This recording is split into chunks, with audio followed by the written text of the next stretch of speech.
Hi babe, as we stand here today on our wedding day in front of our loved ones together, we will be one with God and do His will, that is marriage. You may now kiss the bride.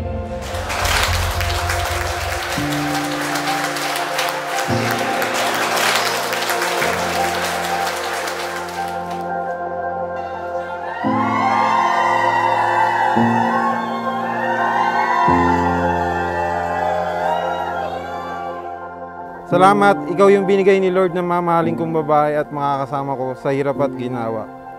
Ang bilis ng panahon, parang kailan lang. Pangarap mo lang ako, ngayon sa'yo na ako. After 9 years, I am finally marrying the man who stole my heart. Napakabait ni Lord kasi akalain mong may in love ka sa akin. Ay, ako pala.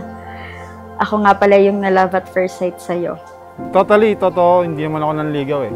Siya nakita niya ako sa Tapsilugan, nabili ako. Nakita ko siya, kasama niya yung friend niya. Bumaba siya ng motor, tapos parang tinitigan ko lang siya. Tapos sabi ko, ay parang ano ko to, parang bet ko siya. Pag uwi ko, ko sa Facebook, na nag-add na siya. Tuwing dadaan siya sa tambayan namin, lagi siyang magpapakyot. Kunyari may bibili sa tindahan, pero para lang makita lang ako, magpapansin lang.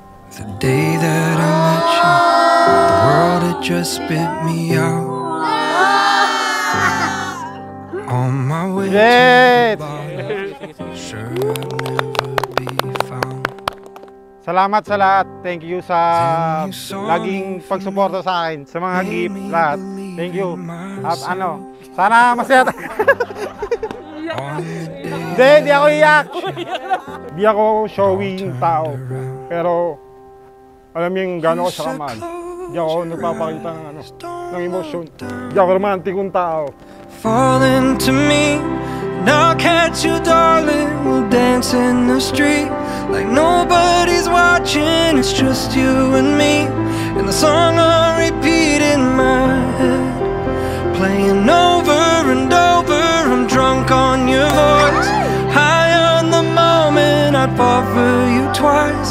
If that's what you wanted, I'd give you my life. From now till forever, I'm falling in love with you over and over again. Thank you for all the sacrifices na ginawa mo sa panahong kailangan ko ng masasandalan, maiiyakan, at sa pagdamay sa problema na pinagdaanan ko at ng family ko. When I wanted to give up, God knew my heart needed you.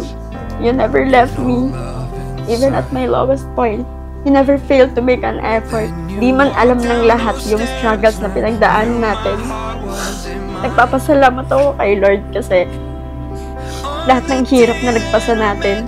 Thank you Lord kasi binigyan mo ako ng mapapangasawa na hindi man showy, pero mapagmahal sa pamilya, mapagpasensya at masikap na partner. Fall into me, and I'll catch you, darling. Let's dance in the streets like nobody's watching. It's just you and me, and the song will repeat in my head, playing over and over again. Hindi man ako kasing sweet ng ibang lalaki, o hindi rin ako romantiko o showy. Alam mo naman kung gaano kita kamahal. At lagi kitang susuyuin pag inaatake ka ng katoyohan mo or anumang saltik na meron ka. Sabay natin harapin ang pagsubok ng magkasama. Lagi lang ako nandito para intindihin ka at nakaalalay lagi sa likod mo. At ikaw lang pipiliin ko araw-araw. At ikaw rin ang mamaling ko habang buhay. Pia Jeline, bukal ba sa iyong loob ang iyong pagparito upang makaisang dibdib si Patrick na iyong pakamamahalin at paglilingkuran habang buhay? Opo, Father. Patrick, bukal ba sa iyong loob ang iyong pagparito upang makaisang dibdib si Pia Jeline na iyong pakamamahalin at paglilingkuran habang buhay? Opo, Father.